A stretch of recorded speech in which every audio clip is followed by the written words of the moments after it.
Good morning, student. In previous video we have seen that for reaction or in a chemical reaction the mass of reactant is exactly equal to mass of the product. That means it is the law of conservation of mass. That means before reaction and after reaction the mass remains same. Mass means number of atoms are remain same. If they are not same, then we have to make it same by balancing the chemical equation. And how to balance the chemical equation is the most important, and it is the next point, balancing a chemical equation. For that we are going to study the steps in a balancing a chemical equation. So see in that, balancing a chemical equation, complete the table aside on the basis of the equation 9. Here the table shows the reactant, which is always placed in the left side, products are to the right side. There are elements silver, nitrogen, oxygen, sodium, chlorine. Number of atoms of reactant and products, we have to write it from the equation 9. So see here equation 9. The equation 9 is silver nitrate plus sodium chloride gives silver chloride plus sodium nitrate.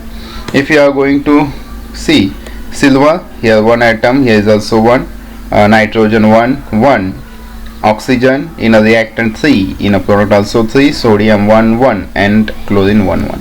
That means we can say that the equation 9 is a balanced chemical equation. याच्यावरून लक्षात येतं की 9वे equation काय आहे, balance आहे. It is seen that the number of atoms of the elements in the reactants in this equation is same as the number of atoms of those elements in the product. Such an equation is called a balanced equation. यालाच balanced equation आपण म्हणतो. If the number of atoms of each element is not the same on the two sides of an equation, then it is called an unbalanced equation, and we have to make a balance. यांचा आपल्याला balance करायचा असतो. In any reaction, the total mass of each of the elements in the reactant is same as the total mass of each of the respective elements in the product. हे सगळ्यात महत्त्वाचं आहे की रिॲक्टंटला आणि प्रोडक्टमध्ये जेवढं मास आहे ते दोघांचं सेम असावं. यालाच आपण म्हणतो law of conservation of mass. हे मागील वर्षी आपण पाहिलेलं आहे. ओके, आता सगळ्यात महत्त्वाचा मुद्दा आहे की how to balance the chemical equation. So there are steps are given to balance the chemical equation. So see in that, a chemical equation is balanced step by step. A trial and error method is used for this purpose. Consider the following equation.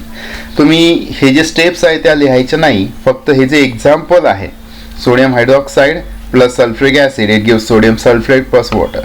हे जे equation आहे first to last पर्यंत step wise लिहायचं आहे व्यवस्थित समजून. ह्याच्या steps आहेत त्या लिहायच्या नाही, तर न्यूमेरिकल किंवा हा जो एक्झाम्पल आहे ते सॉल्व करायचं आहे. पहा, first write the chemical equation for the given word. म्हणजे पहिली स्टेप आहे write the chemical equation from the given word. हे दिलेले वर्ड इक्वेशन आहे, त्याच्यावर आपल्याला केमिकल इक्वेशन लिहायचं आहे. So NaOH that is sodium hydroxide, sulphuric acid H2SO4, it gives sodium sulphate Na2SO4 plus H2O that is water.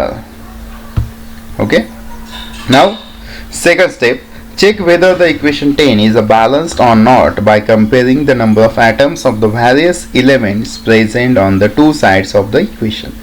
मग दोन्ही साईडला असलेले जे इक्वेशन मध्ये असलेले एलिमेंट्स आहेत, ॲटम्स आहेत, त्यांचे आपल्याला नंबर ऑफ ॲटम्स कॅल्क्युलेट करून टोटल घेऊन हे शोधायचं आहे की ही बॅलन्स आहे की अनबॅलन्स.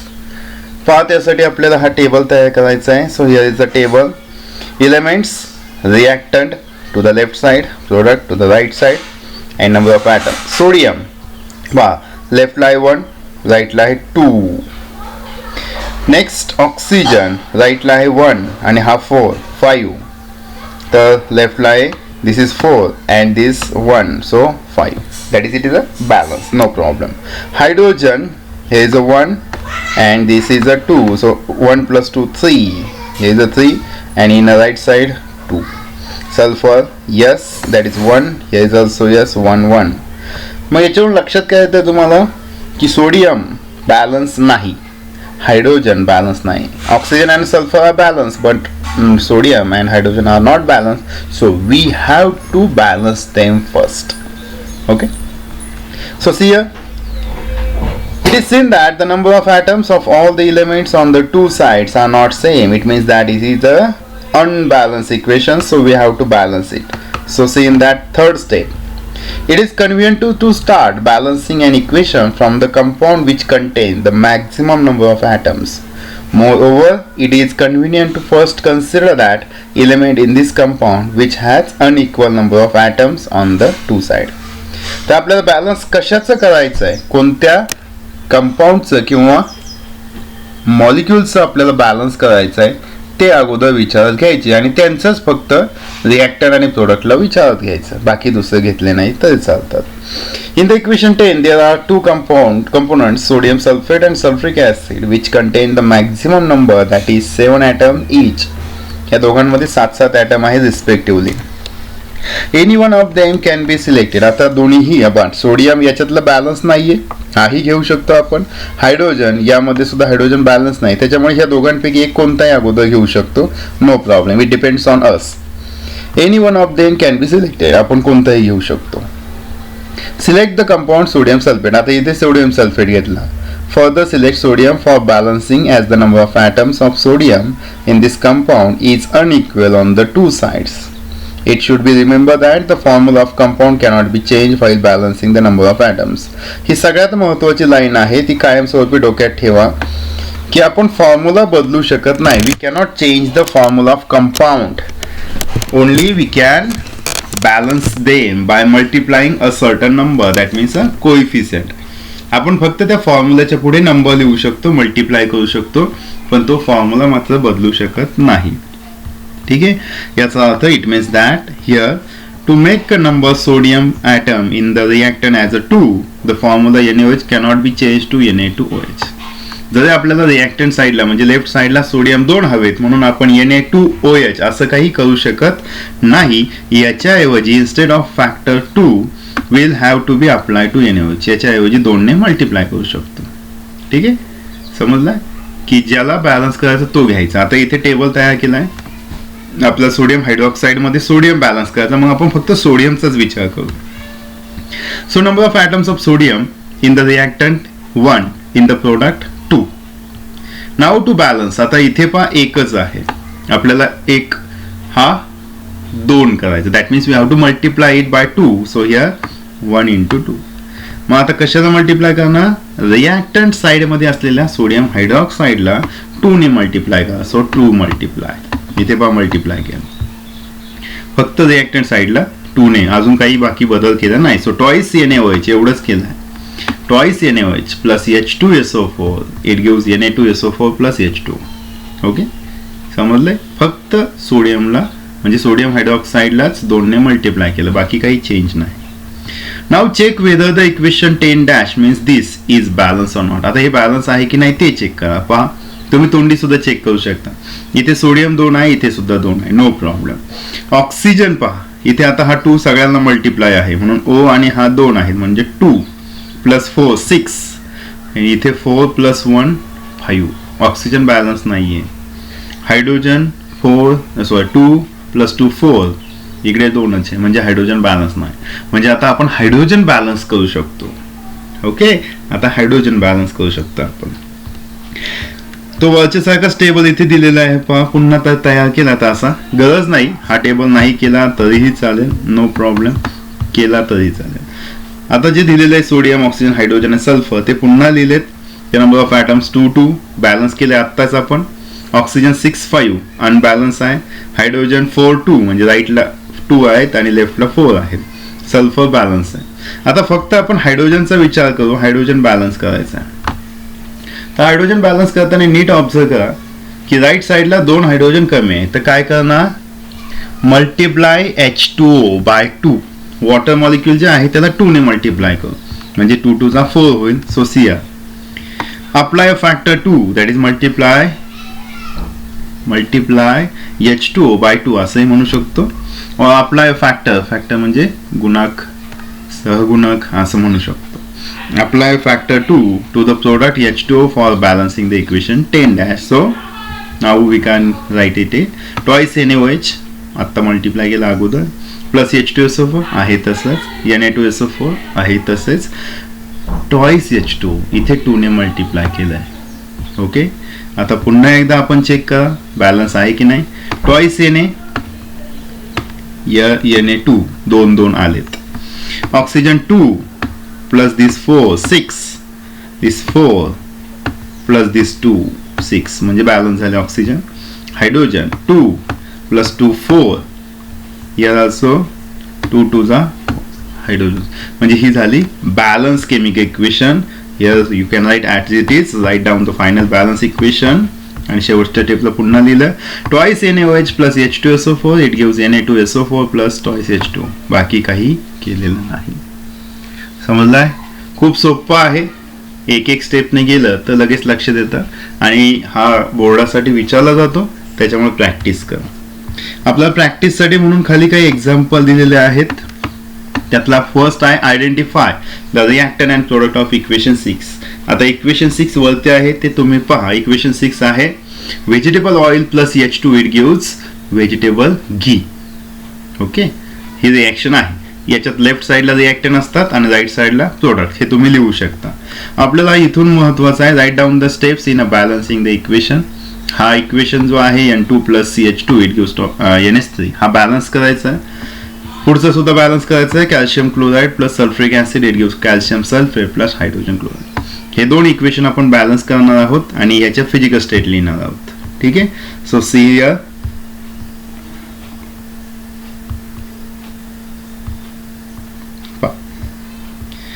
हे पहा इथे क्वेश्चन फर्स्ट जो तिकडचा इथे घेतला, write down the steps in a balancing the equation. N2 plus H2 it gives NH3, हे आपल्याला बॅलन्स करायचं. आता स्टेप्स नुसार जाऊ. First write down the given chemical equation और chemical equation. Chemical reaction is N2 plus H2 it gives NH3. आपण answer sheet मध्ये लिहून घेतला. First step, write the number of atoms in a given reaction. आता प्रत्येकाचे number of atoms इथे लिहायचे table मध्ये. तर पहा एलिमेंट्स, आता या रिॲक्शन मध्ये दोनच एलिमेंट आहे, एक नायट्रोजन आणि एक हायड्रोजन. त्याच्या व्यतिरिक्त दिसतंय का? नाही, म्हणून इथे दोनच घेतले, नायट्रोजन अँड हायड्रोजन. रिॲक्टंट त्याला LHS म्हणजे लेफ्ट हँड साइड डावी बाजू, and product are in a right hand side उजवी बाजू. तर रिॲक्टंट पहा नायट्रोजनचे किती ॲटम दिसतात इथे 2, हायड्रोजनचे ऑल्सो 2. प्रोडक्ट मध्ये नायट्रोजन 1 अँड हायड्रोजन 3, म्हणजे ही काय आहे unbalance chemical equation. Now we have to balance. आता बॅलन्स करताना आपल्याला दोन आहेत. पहिली गोष्ट नायट्रोजन बॅलन्स करा किंवा हायड्रोजन, जे तुम्हाला अगोदर सोपं वाटेल. सो बॅलन्सिंग नायट्रोजन, अगोदर नायट्रोजन बॅलन्स करू. फॉर दॅट नायट्रोजन इथे रिॲक्टंट 2 आहे, प्रोडक्ट 1 आहे फक्त नायट्रोजनचा. नायट्रोजनचा ॲटम प्रोडक्ट मध्ये एकच आहे. तर इथे जर 2 ने मल्टिप्लाय केलं तर नायट्रोजन 2 आणि 2 होऊ शकतो. So multiplying ammonia bye 2 in a product side. Ammonia कुठे आहे? राईट साइडला, प्रोडक्ट साइडला, म्हणून त्याला आपण 2 ने मल्टिप्लाय करणार. So see here. बाकी आहे तसेच N2 plus H2 it gives twice NH3. बस एवढं केलंय, याला 2 ने मल्टिप्लाय केलंय. समजलंय? नेक्स्ट नाव बॅलन्सिंग हायड्रोजन. आता बॅलन्स करायचं हायड्रोजन. हायड्रोजन बॅलन्स नाहीये, त्याला बॅलन्स करा. आता बॅलन्स करताना ऑब्झर्व करा, हायड्रोजन रिॲक्टंट मध्ये 2 आहे, प्रोडक्ट मध्ये रिॲक्टंट मध्ये 2 आहे, प्रोडक्ट मध्ये 6 कसं झाला तर इथे 3 into 2, 2 3 जा 6. ज्यावेळेस आपण अमोनियाला 2 ने मल्टिप्लाय केलं त्यावेळेस हायड्रोजन वाढलाय. हे महत्वाचं, हे लक्षात ठेवत जा. पुढच्या स्टेपला काय आहे तेच घ्यायचे, नाहीतर पुन्हा पहिल्या स्टेप मध्ये गेलं तर हायड्रोजन 3च दिसेल, आन्सर चुकू शकतं. एवढी काळजी घ्यायची. सो इथे 6 आहेत प्रोडक्ट मध्ये, म्हणून आता रिॲक्टंटला आपल्याला कितीने मल्टिप्लाय करणार? 3 ने. So see multiplying hydrogen by 3. आता पहा इथे हायड्रोजनला आपण 3 ने मल्टिप्लाय करू.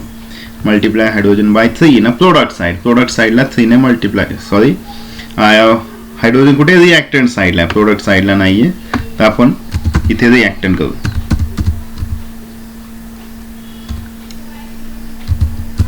Okay, multiply hydrogen by 3 in a reactant side. मग आता रिॲक्टंट साइड म्हणजे लेफ्ट साइड आहे, लेफ्ट साइडला 3 ने मल्टिप्लाय केलं हायड्रोजनला. So here 3. So N2 plus twice H2 it gives twice NH3. तुम्ही जर नीट पहा, ऑब्झर्व करा, आपल्याला काय दिसतंय या ठिकाणी